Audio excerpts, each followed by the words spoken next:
Kati nno nga bwe nkulaze nti akalulu kakutte wansi ne waggulu okweteekerateekera 2021 kwongedde okukwata wansi ne waggulu abasajja babala. Mwami Museveni nkulaze wano byagezezzaako okubanga akola era nga byagezezzaako okukola kati kwe kuyingirira camps oba oliawo ezo ezibadde zimanyiddwa nti strongholds za people power. Nagamba nti kantandiko zisigamu bino ebikonge bitukolera omulimu guno. Katherine Kusasira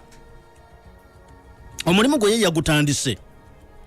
era badde ogenda maaso kubanga omulaba sometimes ne sente natandika okugaba kubanga kati munnange sente diriwo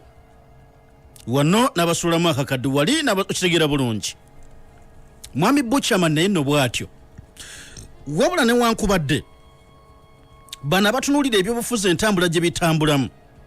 ne batuuka okwebuuzibwa nti kino oba oli Mwami Museveni kye yakoze ekyokulonda abantu nga Katherine Kusasira kiyinza okubaako enkyukakyuka gye kireeta okulaba nti Mwami Museveni obuganzi mu bannayuganda buyinza okweyongera.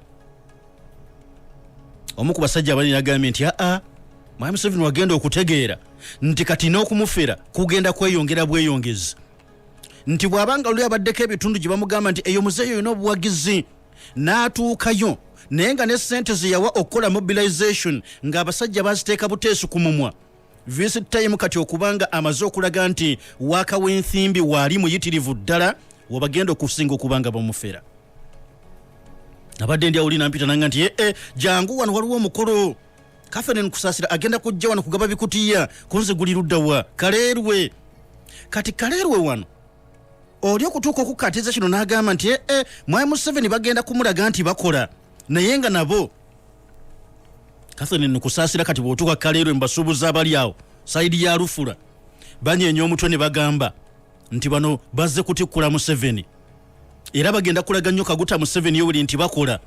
era bamulage nti ne ssente twawaddeyo ne pikipiki twagabye naye nga byonna bulimba. Kakifaananyi ki ekyabadde wano Kaleero olunaku olwajjo zigenda okwera ssaawa zabadde nga 8 nga bannakaleerwe wano ku Lufula bali mu kweteekerateekera mukolo gwe bakola buli mwezi. Omukolo guno gwe bakola buli mwezi beekolamu ekibiina ekyagali awamu Traders Association. Kati ekibiina kino buli mwezi ku ntandikwa yaagwo bagaba boda zibanga 17 sente bazijja luddawa era ziba mu bo nti lwakiri beesolozaamu ssente buli kaseera ne bamanya nti tuli bameka nti ekibiina kyaffe kirina bammembers 500 agali awamu Traders Association ne bamanya nti senga lwakiri buli wiiki buli mmemba ateekamu ssente bwe ziti tugenda okumaliriza omwezi oguggweerako tuba tulina obukadde bwaffe bumeka nti tuba mbukadde nga 4+.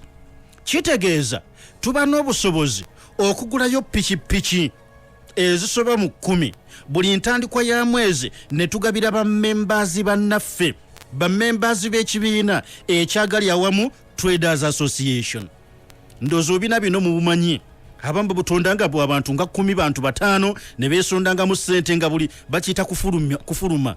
nga buli weekend waliwo afuluma eri wiki ani yafuna nti gundi yafuna gundi eddako ani yafuna gundi nguze ennamba okitegera bulungi ne bano kati kye baakola olw'okuba nti okukwata essente olumu omuzindo n'ogamba nti kanti kuta obukadde 4,700 kugula bajjaaji kugulayo bokisa kiyinza okuzibuwala naye ate bwe mutambulira mu mugendo guno ogw'ekibiina kiyinza ate okubanguyira. Kati bano kye bakola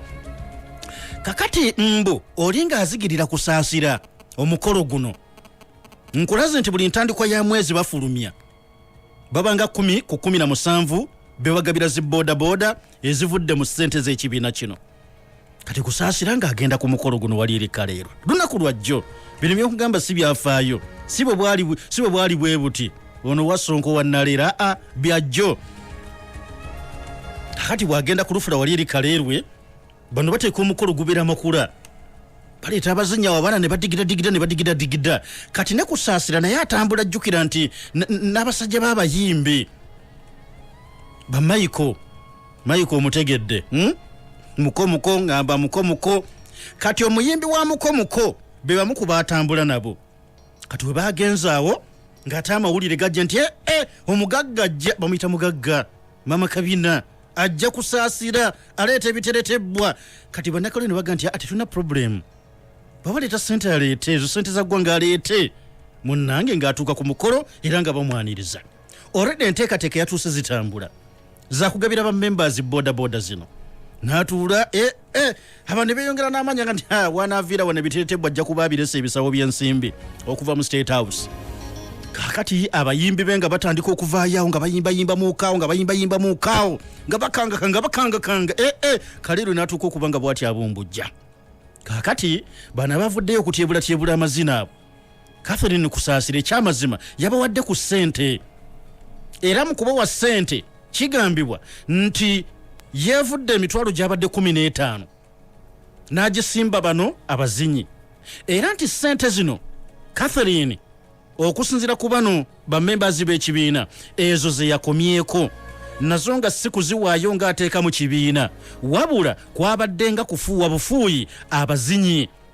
kati ebisigadde byabadde bisuubizo nakubamatiza NRM kati emaliridde okusitulamu abavubuka okubajja mu mbeera embi ABCD n'ebirala ebyo nange ebagamba balinda kamu kokka nti muzeeyi antumye mbaleetyo obukadde bubuna 50 ako tebakawulidde naye nabagamba nti mwongere okwekolamu omulimu ffe tugenda kujja wano nti ffe twekolamu dde omulimu n'ekibiina kyaffe kino kirabye kati oluvannyuma ng'amaze okuba ng'avudde ku mukolo guno amuli gatandise okuba nti gatambula mu saakezi ezimu Kusaasira yagabye zibooda yasitudde pikipiki okuva mu NRM n'agenda n'agabira abasubuzi b'Kaleero kati mbw abatategedde kibiina kino n'enkola yaakyo kino baakitutte nga ge mazima era nti ebifaananyi bino oba oliawo mwami Museveni ayinza naye okuba nga yabifunye nadda naga nti kyana kino nga nalwawo nga kimobiliza kirungi kituuse ne mu basubuzi b'Kaleero abasajja abazibu ne ku lufula kyatuuseeyo ogabye boda emuneetera accountability okitegeera bulungi kati gaabadde gatambudde dda era kati bw'otuuka Kaleero mu lufula osanga boogera bingingi osanga beerayirira osanga baga nti abamawulire mujje ffe tubaga nti bannange ekyo kimala nti baagala kusaanyawo bwe kibayisa obulimba nti ffe Kusaasira teyatulekedde yadde oluwagi lwa pikipiki yadde okugamba nti naatugulidde olukoba lwonoosiba ku byamaguzi byotambuliza ku ddege yalisewo emitwalo 15 ng'agifuye n'abazinyi kaze zirwa ssente ezo mune pikipiki ze yagabye zino pikipiki za kibiina agali awamu Traders Association kano kasente ka munnaku ke tukunganya wanene mpolampola nisobola okuba nga twekolamu omulimu banange ebigambo bingi otuuka Kaleero kati wali omusajja mumuyita Miiro y'omukube nasanze nga balya n'obuwuka nti najja wano kati batandise nakubba nkuŋŋaana zaffe zakwekulaakulanya bo batandika okuba nga bazibbira mu sho kunze owaayi kansooka enve ku basuubuzi b'Kaleero wala yadde balowooza nti Nokusasira atutte biteretebwa kyabaweddeko naye kyabanyiiza kiri kimu kyokka kwe kugamba nti nno kati bagenda twala alipoota eri muzeeyi ndi kati wano olaba twabadde tugaba pikipiki boda zabadde 17 naye nga bagudde bugumu lukuŋŋaana lw'abaana abeekozemu omulimu okwegulira ziboda bajjaji boxa ebyo biri Kaleero inside story yeeyo kakati nabadde nkyakubagulizaako wano gwoba okyali ku ebyo muzeeyi anyweza nkondo wano mu Uganda ne wabweru w'eggwanga bamaze dde okutondawo kati obukulembeze tiimu kati egenda okukola omulimu wabweru wa Uganda nti gano amaanyi people power nayo gebadde esitudde katugirage nti tukubira munda ne wabweru wa Uganda era kati tiimu erina kubanga ekola mu bitundu ebyenjawulo waliwo tiimu erina okukolera mu Bulaaya tiimu erina okukolera mu Buwarabu awo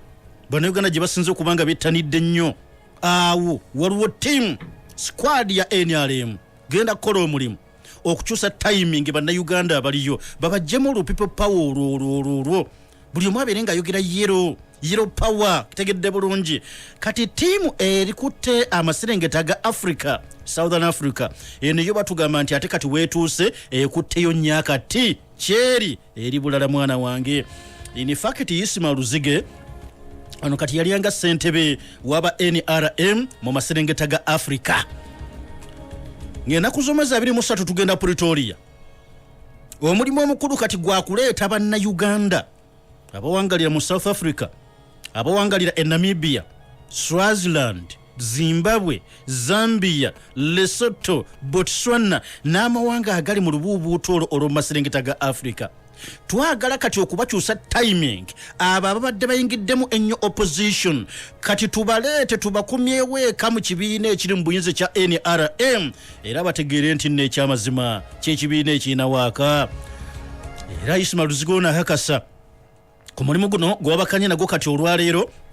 bagenda kubanga bagabane kaada ez'ekibiina eri abo bonna bakada ba NRM abawangali wabweru w'eggwanga. Bwamala okubanga bafeffese ne bakakasa nti people power yo bamaze ogimalawo mu diaspora yali tutandikidde ne maserengeta gonna aga Africa nti yo tugimazeeyo nga tokyawulira nnyo ba bloggers abatinkiza ne people power bagenda kukola omukolo gugenda kubeera makula. Omukolo guno gwe bagenda okubanga bakola gwa nnaku za mwezi 8 Desemba ne Kaguta Museveni Yoweri Mwami Museveni akulembera Uganda bamusuubira okubanga agubeerako. Mu kubeera ku mukolo guno bagenda kubanga bakakasa Mwami Museveni as their candidate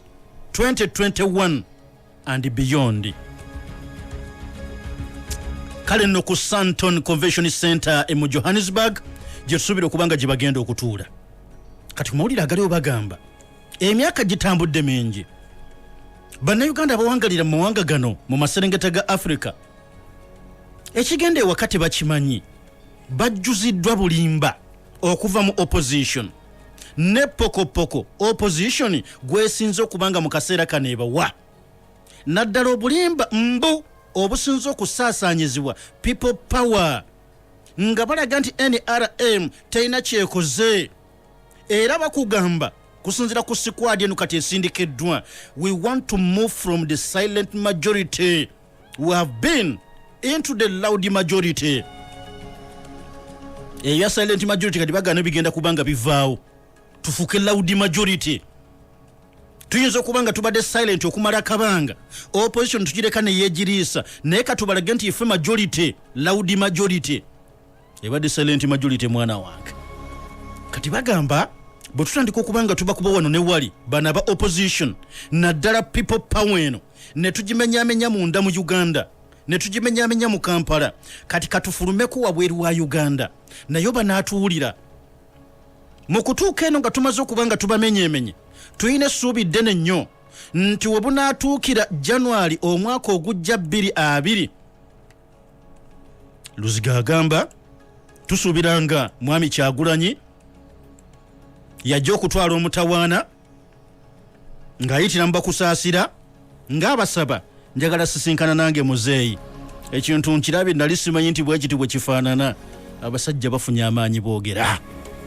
abasajja ba NRM ku kibalabako obulabi kati olunaku olwaleero boogera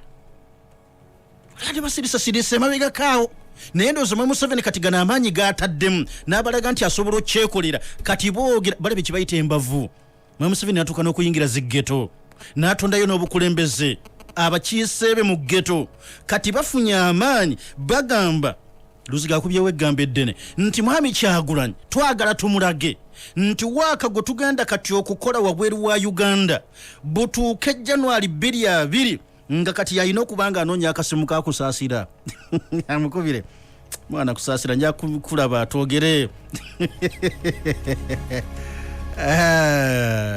so nga Kyagulanyi anoonya Kusaasira ntuuse eri muzeeyi twogere kambe ku story eno